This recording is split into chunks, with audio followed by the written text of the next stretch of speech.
ngayon yung pinaka-favorite ko. Kasi, may micro-peeling effect siya. Gusto nyo ba mag-video ako ng story time about paano kami nagkakilala ng aking baby boy, ng aking baba? Grace pants? Walnut. Nalagyan ng walnut. Baby, I'm gonna do this. I layer it. They look yum. It's got bits of walnuts in it.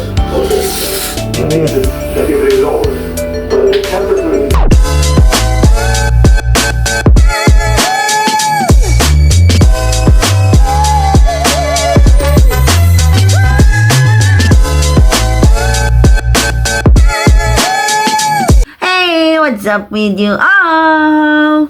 Welcome back to my YouTube channel. So, kung mapapansin nyo, binago ko yung aking YouTube name. From Dashboard in Australia, ginawa ko siyang Sheza in Australia. Same sa name ko sa aking TikTok account. Surprisingly, maaga uuwi si Baba. Hindi siya mag-i-stay o mag-overtime kasi pagod at gusto niya mag-spend time with me. Pero kami, gusto namin mag-spend time together kasi pumasok siya kahapon ng 6 a.m. Start ng 6. So, before 6 siya, mga 5 siya umalis dito kasi ang layo nun. And nag-start siya ng 6 a.m. Nakauwi siya ng almost 10 p.m. And then, shower, kain, tulog. Hindi kami masyado nakapag-usap. Naintindihan ko naman kasi yung work niya, kailangan talaga siya. And yun, you know, maraming kailangan ng kuryente. Anyway.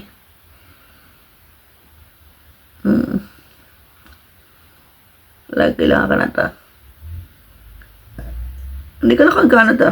$1 lang yata o 2. Sa Kmart. Anyway, maglalagay ako ng aking. Paubos na to. Tignan nyo. 3 siya. Oh. Paubos na silang lahat. Ito yung una ko nabili. Pro Age Restore. Ginagamit namin siya ni Baba tuwing gabi. And paubos na rin siya. Ayan, super gaan. And ito yung pangalawa kong nabili kasi napanood ko siya sa TikTok, sa online na malakas siyang makaputi, which is correct. Tapos, eto, nakita ko to. Ito ngayon yung pinaka-favorite ko. Kasi, may micro-peeling effect siya. As in, like, pagkatapos ko mag-shower, kahit nag-scrub naman ako ng katawan ko, after ko mag-shower, pag pinunasan mo siya ng towel, makikita mo talaga nagma-micro-peeling siya. May libag-libag pa rin. Ganun ang gusto ko kasi. So, ang ginagawa ko, eto sa araw, minsan ito sa araw, or sa gabi. Salitan sila. Ito kasi merong UV, is it? Protection sa araw. May ganun siya. Ito kasi, wala. Pero malakas siyang makaputi. So, pinag-alternate ko siya. Kasi nga, dito sa Australia, ang lakas makaitim ng panahon, lalo na pagka summer. So, yung pink yung ginagamit ko, yung dewy.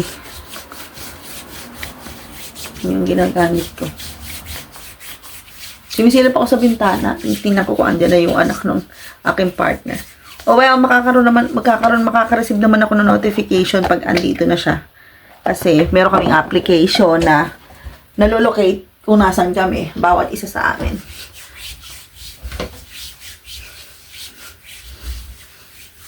Adik na adik ako maglagay ng serum. Kasi, ang ganda niya. Anyway, mamaya pupunta kami ng Coles kasi maaga uuwi si Baba. Pupunta kami ng Coles. So, Wednesday ngayon, every Wednesday sa supermarket, sa shop nila, nagse-sale. Minsan 30%, minsan 50%, minsan 60%. So, titingnan ko to kung naka-sale siya sa Coles. Pagka naka $5 siya ulit, bibili ako. Kasi paubos na siya. Nakaka-addict kasi siyang gamitin. Tsaka ano siya serum. Serum na lotion siya. Hindi siya yung malagkit. Alam niyo yung serum. Kung gumagamit kayo ng serum, alam niyo na yun. Kung bakit siya maganda. Naghahanap ako ng serum na pangmuka. Nakapag-breakfast na ako. Tapos ka na rin yung aking labahin. And excited ako kasi maaga uuwi si Baba. Meron kasi siyang appointment sa physio. Diba, nagkaroon siya ng operation sa shoulder. So, kailangan niya yun. Pumunta once a week na nga lang. Dati twice a week. Kaya siya maaga pa ako. Mga 2:30 daw siya. Andito na siya sa bahay. Dadating. Tatawag naman siya sa akin. And I'm so excited kasi pupunta kami ng shop. Titingnan ko kung nakasale ang mga bagay-bagay. And gusto kong bumili nung Maybelline na matte, pero yung glossy, pero matte siya. Alam mo yun, hindi siya nagka-transfer pero kahit glossy. Tapos, hinahanap ko rin yung Maybelline na lip tint, which is, sabi, sa chemist lang siya mabibili. Hindi pa naman ako napunta ng chemist. Kumbaga, yung chemist dito, parang Watson, ang mahal ng tinda. Ganon. Kaya sa ano ako tumitingin sa Kohl's, kaya lang wala. Ang nabili ko lang sa Kohl's, yung Maybelline na Superstay. Mamaya paglabas namin, ito naman ang gagamitin ko. Pinapatong-patong ko lang siya. Ganun ako ka-addi, kaya ang lakas niyang maubos. See? Yan. Ang ganda niya. Gusto ko maging active sa social media, especially sa TikTok and then sa YouTube. Sa Facebook, hindi masyado kasi sa Facebook, yung pinakamarami kong nakikitang, according to me, nakikitang mambabash sa'yo or magko-comment ng hindi ka nais-nais. Minsan yung mga, yun naman yung pagiging crab mentality ng mga Pinoy. Plano ko, na itapon na kasi namin yung iba kasi alam niyo naman, nagpa-pods kami, di ba ba? Ito mga empty na to pa-empty na to. So, ang sabi ko sa kanya, wag mo itapon para malaman natin kung ilan yun na bibili natin sa isang buwan. Kasi sa isang linggo, dalawa ng dalawa. Natapon na namin yung iba ngayong buwan. So, parang kung ano lang yung maipon namin ngayon, tapos hanggang sa so on and so on, sa mga susunod na buwan, kukulik ko siya. Kasi sabi ko, ang ganda ng packaging, gusto ko siyang i-display. Wala, weird lang ako. Yun ang pakialaman. Tapos yung iba, Alibaba, kulay yellow siya. Ito kasi ang mahal na to, mas mura yun eh. Anyway, di kasi kami pwede madala ng maraming ganito from Pinas. Mga 3 to 4 pieces lang. And I hope you guys na-enjoy nyo yung video ko na naka-upload yesterday. At I'm so in love with Newcastle Beach. Maganda yung beach ng Pinas. Maganda rin yung beach nila. Pero mas gusto ko pa rin talaga sa Pinas. Which is hindi ko pa naiikot ang Pinas. Hindi ko pa napupuntahan yung mga yon. So I hope pagka meron ng funds, may pera na, makapag-ikot kami ni Baba, madala namin yung family ko, yung aking kids. Sana magkaroon ako ng more confident to talk on the screen on my phone. And yeah, yun lang. See you later. Hi. Hindi na pala ako sasamang pumunta ng grocery kay Baba. Kasi nandun na siya sa physio. Pagkatapos nun, mga 30 minutes lang yan, tapos pupunta na siya ng Kohl's. Sabi ko sa kanya, huwag niya na ako sunduin kasi para ako nasusuka. Nasobrahan akong kumain ng lunch. Nabigla yung tiyan ko. So, para akong nasusuka. Ayoko naman pumunta ng shop na kailangan ko tumakbo sa toilet. So, sabi ko sa kanya, bili na lang niya yung pinabibili ko. Kailangan ko kasi ng milk kasi gagawa ko ng banana bread today. And kailangan ko ng panty liner. And chicken nuggets. Yun yung pinabibili ko sa kanya. So, baka tomorrow na lang ako sumama pagka bumalik kami kung hindi siya gagabihin tomorrow. Pero possible na gagabihin siyang uwi tomorrow. So, yun lang. Mamaya mag-video ako habang gumagawa ako ng banana bread. Siguro mga konting clips lang kung paano ko siya gawin. Anyway, hindi naman siya mahirap i-mix-mix. And yeah, gusto nyo ba mag-video ako ng story time about paano kami nagkakilala ng aking baby boy, ng aking Baba? Well, kahit naman hindi nyo gusto, kahit hindi nyo sabihin, kahit hindi nyo i-request, gagawin ko pa rin naman kasi content yon. Gagawin ko siyang content. Mag-sit down video ako tomorrow, pagka wala siya. Pagmasok sa work. Magkukwento ako paano kami nag-meet. Kailangan ko muna mag-take down notes para wala akong makaligtian. Kailangan sunod-sunod yon para from 2021. Doon kami nag-start, 2021, and then up to this day. Ikukwento ko sa inyo. So, I hope maging one video lang siya. I'm gonna make it like not too long video. Baka kasi ma-bored kayo pa nagkwento ako. So, isa-summarize ko na lang siya pero in general order. Is it? Tama ba sinabi ko? Anyway. May tatawag uli yun. Pagkatapos ng physio, pag papunta na siya ng shop. And balitaan ko kayo pag gagawa na ako ng aking banana bread. Sisimulan ko na agad yon para mapalamig na siya kasi pagbabaunin ko si Baba bukas sa work kasi hanggang magdamag siya.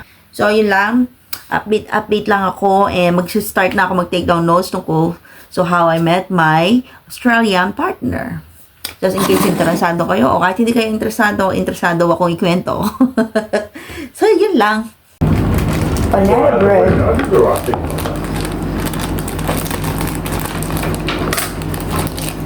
You nearly make banana bread out of Holly's bananas. Actually, buy the bananas and just let them go to shit.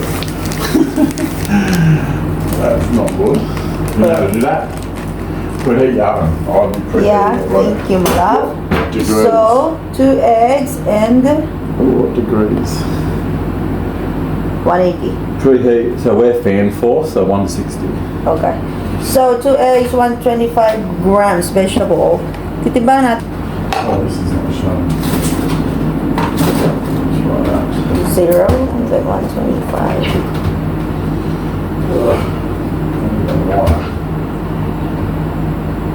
What else cost did you get last night from your friends? It was gossip. Yes. 25 grams of oil. Lagyan natin yung oil. Or 1/2 cup of milk. 1/2. A bit of oil in it. It's okay. And then egg, Baba. 2 eggs. Oh, this is pineapple juice. You got pineapple juice. Dudurugin ko muna ito bago ko ilagay yung saging. Kuha tayo ng bowl for my banana. What's going on in there? What's going on in there? You make it. Oh shit! Let me get that for you. But,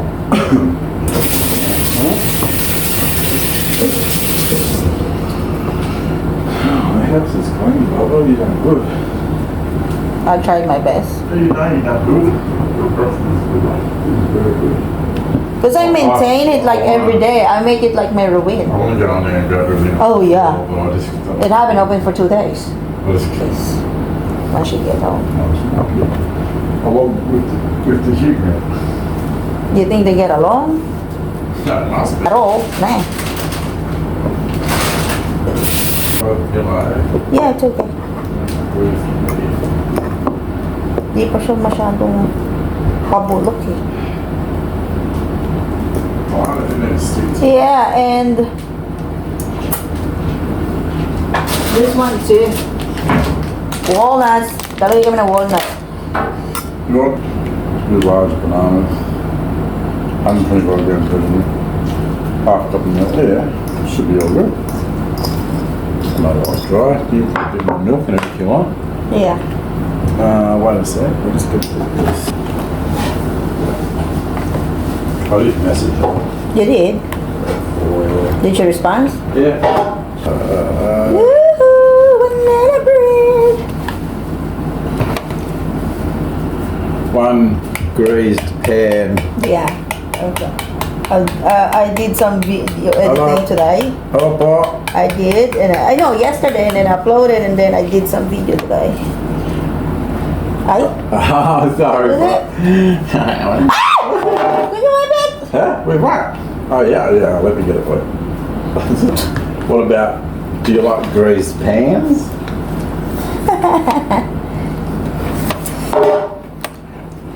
I'll show you what I said.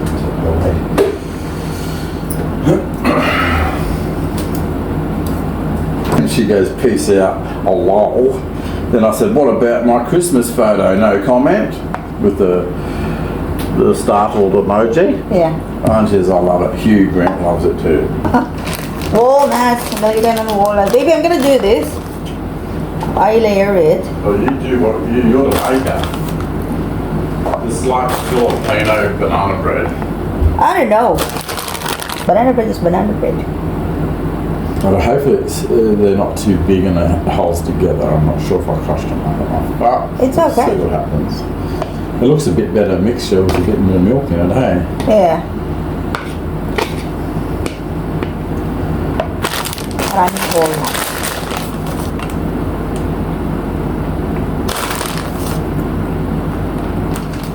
snap on. Okay, I'm done. This is my banana bread mixture. Hang on, I'm gonna show on my video.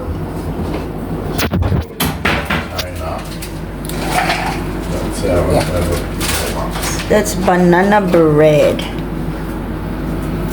Bigay na namin sa Where's that? oven. Right here. May tira akong spoon.